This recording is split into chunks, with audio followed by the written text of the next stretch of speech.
cashier mamaya, magkakatuwa ko doon. Hanggang alas 6 tayo ng umaga rito. Grabe naman yan tayo. Pag walang parte ang nangyari mamaya, pupull out ko yung ano ko. Basta ako, kailangan may makuha ko ngayong araw.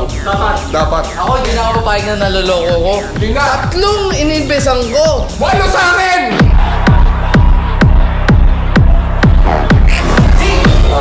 Ay, problema, pare.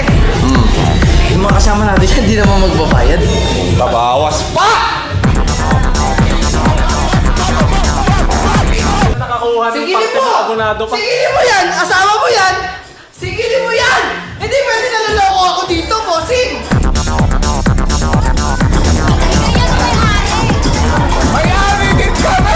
Walang libre ngayon para sa pag-aaral ng anak nito!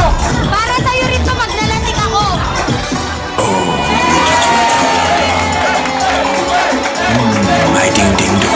Okay ka na doon?